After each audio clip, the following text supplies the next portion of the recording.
What's up, everybody? Hey, Brian Tong here with two special guests. We obviously know the iPad lineup, iPad Pro, iPad Air, Apple Pencil Pro, Magic Keyboard just got announced. So I decided to make a few calls, and I have here Bob Borchers, VP of Worldwide Product Marketing, and then Tom Boger, VP of iPad and Mac Product Marketing. You got it. You guys really made me have, did I pass the first test? So far, so good. Okay, that's good. So, I think obviously we're here to talk about iPad, and we're going to talk about, some of the things you announced, as well as, I kind of represent the community, so we will have some questions that they're curious about. But for me, it's been, a year. You guys don't say the iPad took a hiatus, but let's say consumers think, there wasn't an upgrade in a year. But I think from the hardware standpoint, this has obviously been in development for more than a year. This was absolutely worth the wait. So what are the thoughts of thinking for Apple when you're kind of saying, okay, we're going to take a year, whether it's, for development reasons, and really get this, as you call it, the iPad you always wanted to make? What goes into that thinking at the time? Well, I think Tim put it really well, right? Yesterday was the biggest day since the launch of the iPad, right? And it was a day worth celebrating because not only did you have the impossibly thin new iPad Pro, but you had now two sizes of iPad Air. You've got a new Apple Pencil. There's so much that was happening. And we look at celebrating those moments and building towards those moments whenever they happen, whenever it's right. And obviously with the new iPad Pro, it's this incredible combination of this new display technology paired with M4 coming together in this design that is just absolutely phenomenal. So it really is a day worth celebrating, and it is the biggest day since the launch of the iPad. Yeah, Tom, what are your kind of thoughts of just leading up to this moment? Well, it's something that we've been incredibly excited about.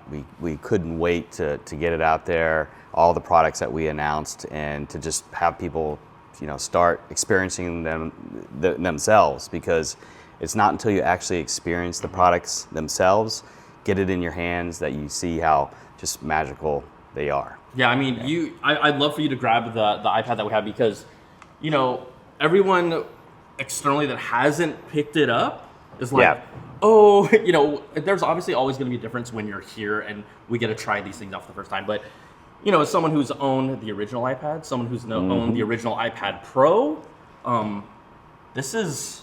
Impossibly thin?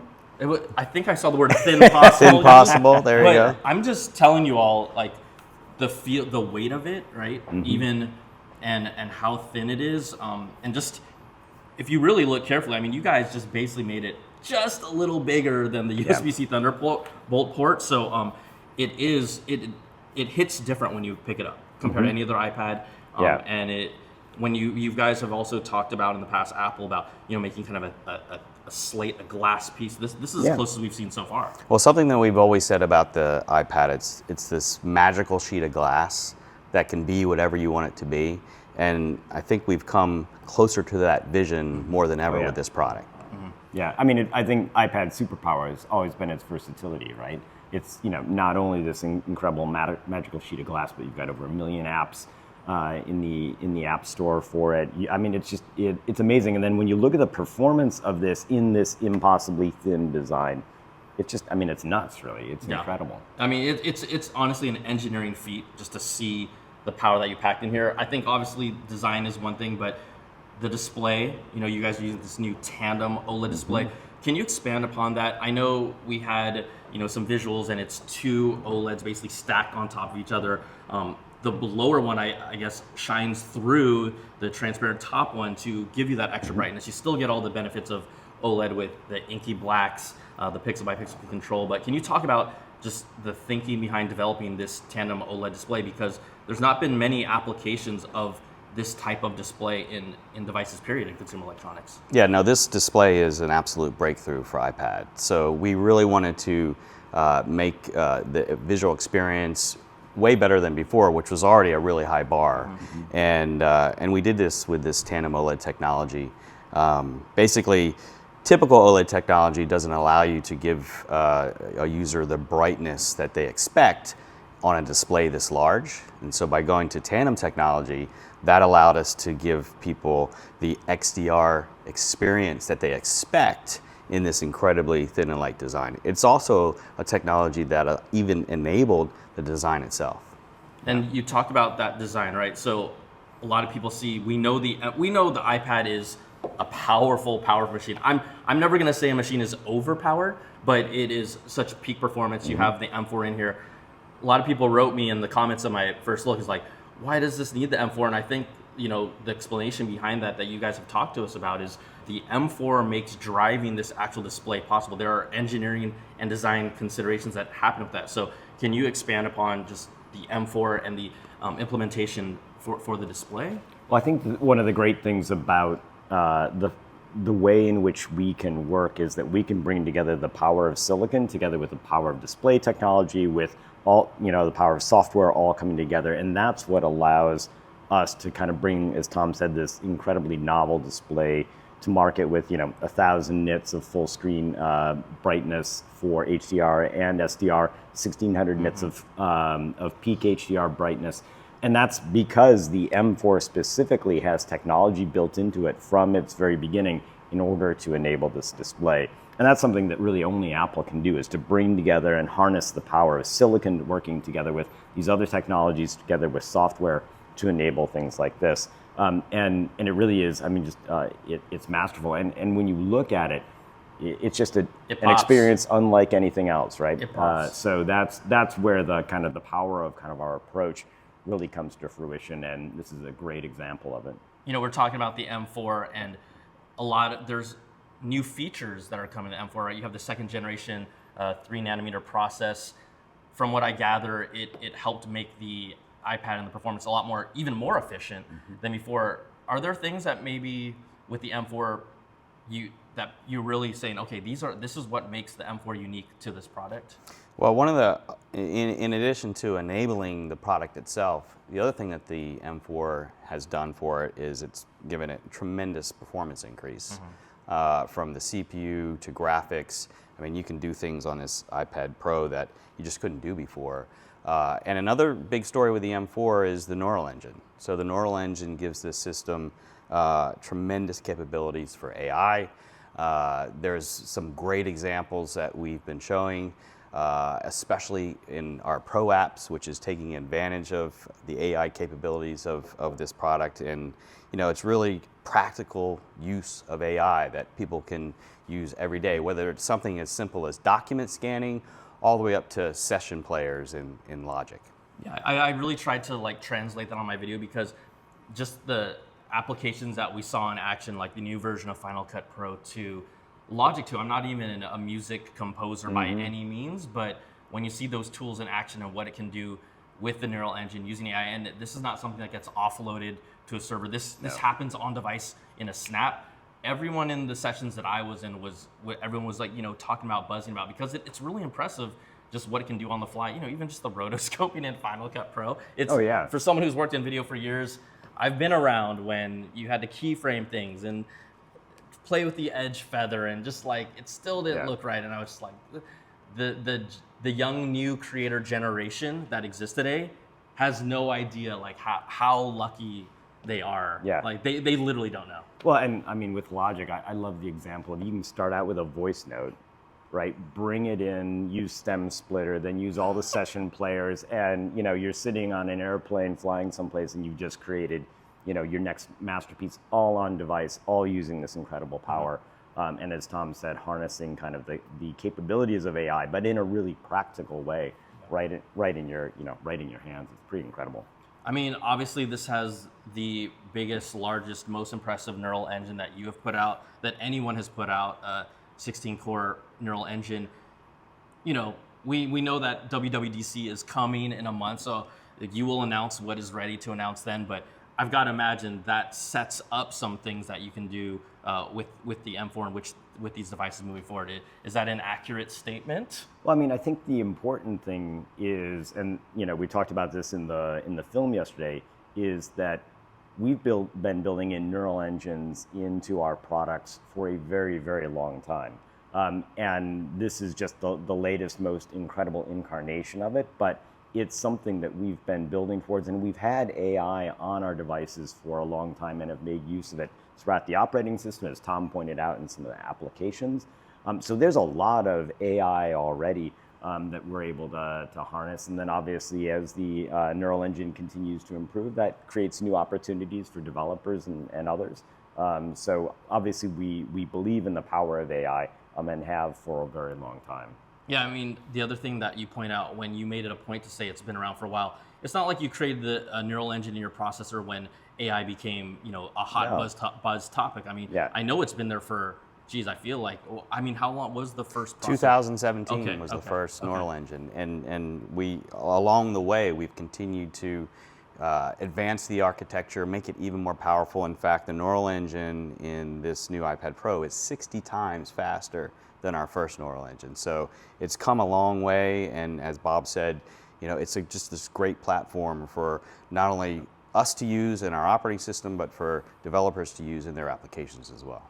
It makes me, I always giggle inside because just the giggle inside and outside, okay. like tee because when you guys throw out these numbers like 60 times, it just shows how much technology has advanced under the hood. Yep. That again, I'm not trying to sound like an old head, but when I see my nieces and nephews just like going at it, I'm like, oh man. If you only knew. Yeah, if you only knew. Now, I did want to ask some questions that I saw on comments from my videos and whatnot. And the thing is that we know that this is just a ridiculously powered piece of hardware, and Apple's been very receptive to not only listening to what you guys deem for a product to go in a direction, but of course everyone's gonna say, well, is there any way that macOS can come to an iPad? My question for you all is, how do you see the iPad? Because to me, you see the iPad as a different product from a Mac or a MacBook.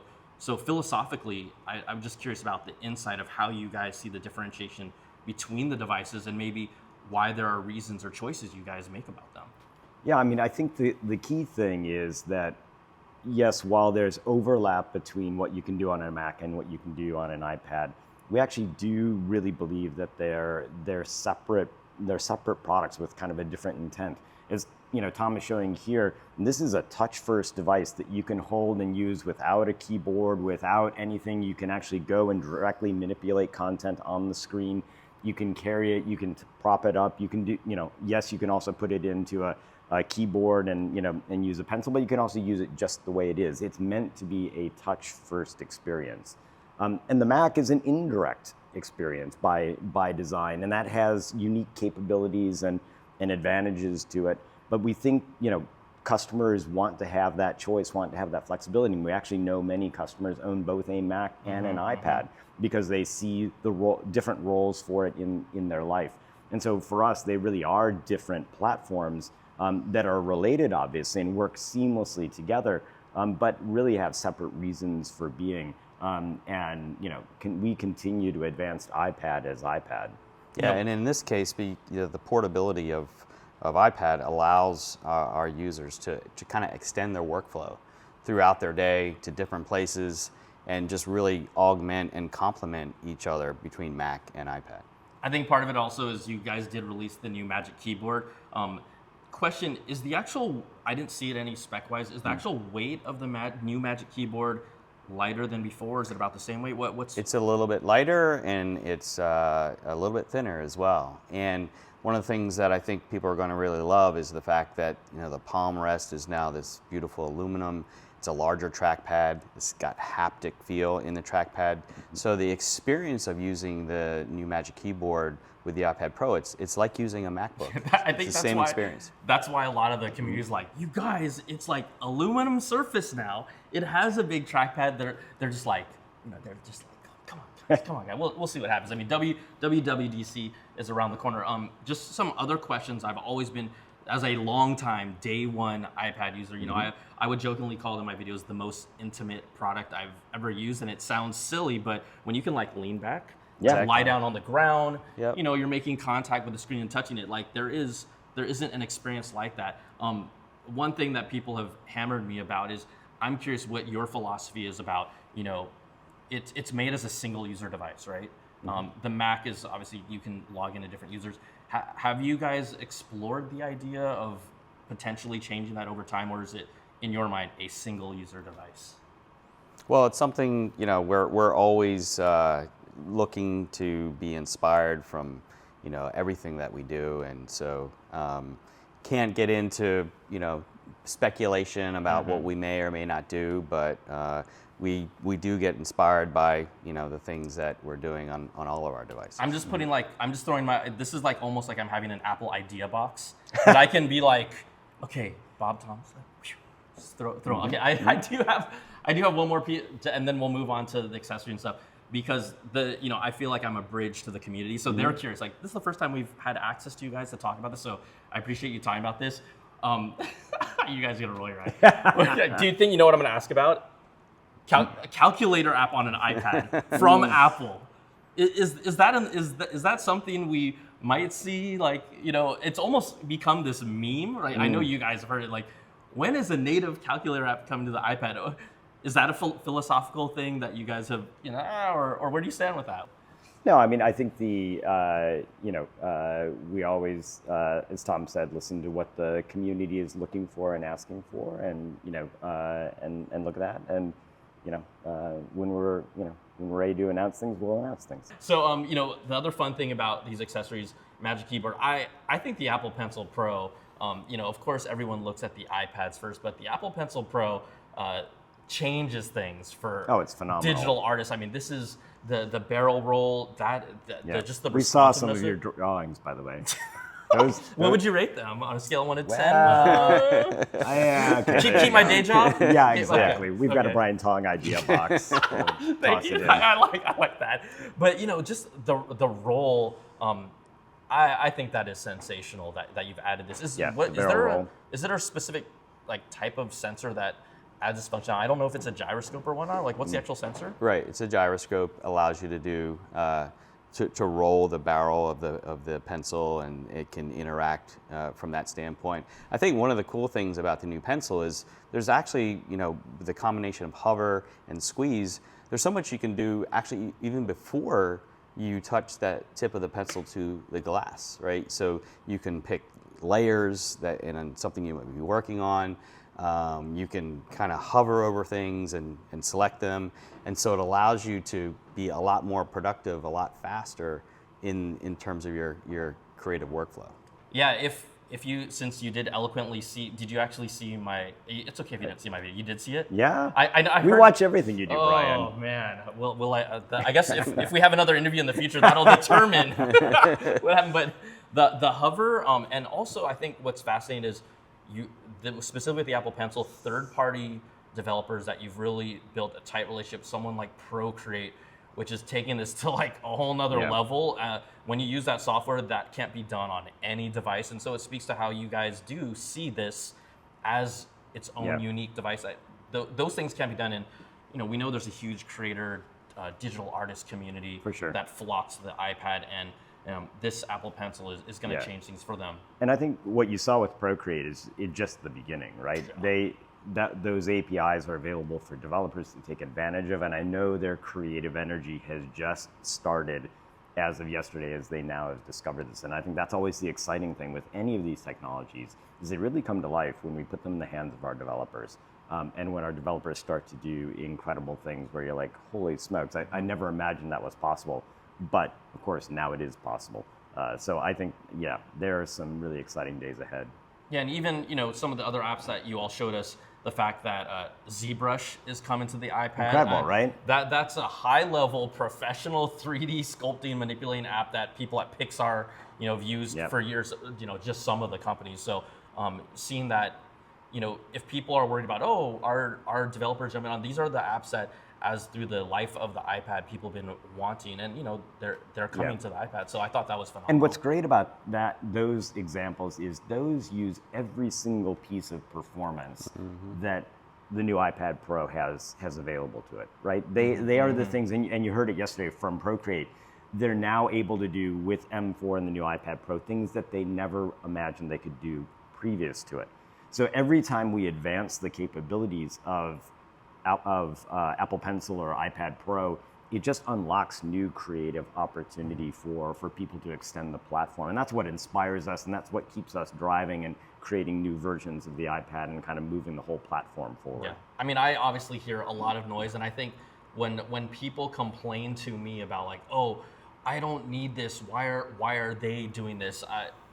To me, my response is always like, if the new technology is available and it can be put in these new devices and it opens new avenues for us, that eventually ends up trickling down to you, whether it's this year or in 3 years from now. For example, you guys have a lot of the features that were Pro only now in the iPad Air lineup, because over time, right, technology, as you push it down the line, that's a benefit. So I always have thought that was silly when someone's like, why do they make it thinner, or why are they using OLED? I'm like, this is why for me, this is so much significantly lighter with that and a Magic Keyboard. When I go mobile, I can feel it. It's just a lot lighter in general. So that already attracts me as someone who's on the go, a mobile user that is bringing 10, 15 pounds of gear with me all the time. And to your point, the new iPad Air has M2 now, which kind of supercharges that performance. That was a Pro level chip that now we're bringing to iPad Air.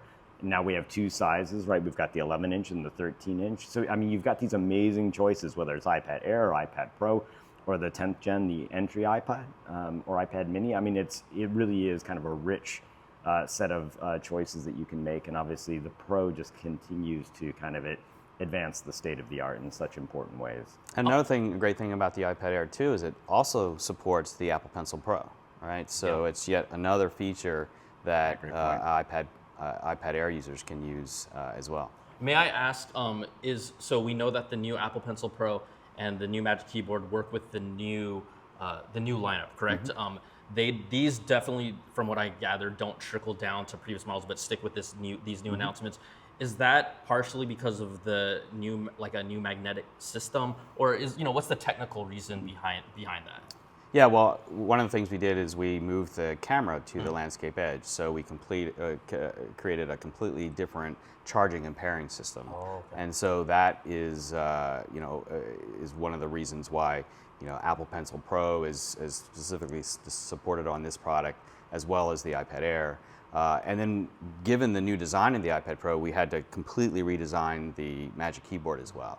Now, the iPad Air, however, will work with the existing Magic Keyboards in both sizes. So, because my brain is sometimes. So, the Magic Keyboard, the new one works with the new iPad Air?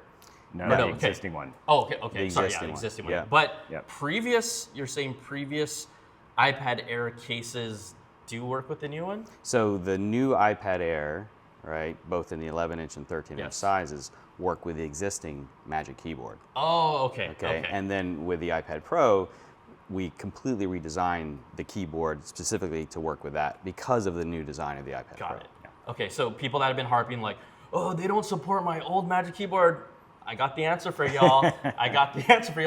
The other thing, one of the options with the 1 terabyte and 2 terabyte iPad Pros, the Nano-Texture display, obviously diffuses light.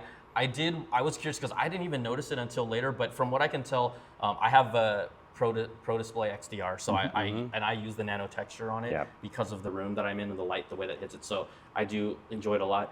It appears that the bezel does not have the Nano-Texture on that. Is that correct? Is that because of the the TrueDepth camera system or Face ID? Or? Yeah, it basically goes to the edge, right up to the bezel, and as you mentioned, and if you've experienced it yourself, we etch the glass at the Nano-Texture level, diffuses the light, reduces the glare, but still maintains great color quality and contrast. So is the machine basically etching it just until the line it's like programmed to just stop the etching and just make this super clean line, basically? Is that what's happening? A very, very sophisticated process. That the whole Nano-Texture technology is really state of the art, and there's nothing like it on any other. It's above my pay grade from what I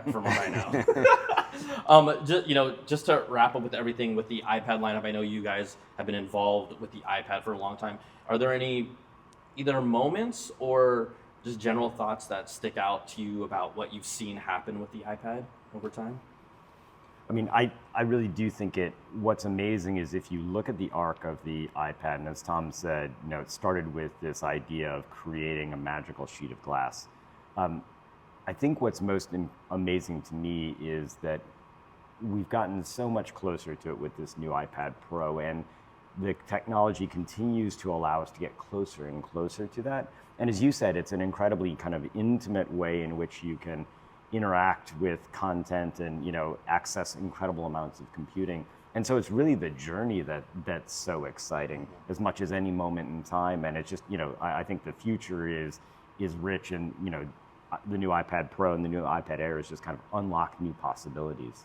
Yeah, I think Bob just said it really well. I think we'll leave it at that. I mean, look, the timing couldn't be any more interesting to me for the iPad lineup with WWDC coming up. Obviously, we'll see what new things you throw at us with iPadOS. Obviously, you've got to imagine something's going to happen with the new neural engine. So this is kind of like a great little, I don't want to say an appetizer, but just like get people's, tummies a little bit like, okay, I'm getting hungrier. No, this is more than appetizer. This is a full meal deal right here, right? Okay, I mean, let's not diminish this. I wasn't trying to diminish it, but yeah, it's like, Yeah. ooh, there's more coming. There's more coming. And we always look forward to Dub Dub. And like we said, this is the biggest day for iPad since the introduction of the original iPad.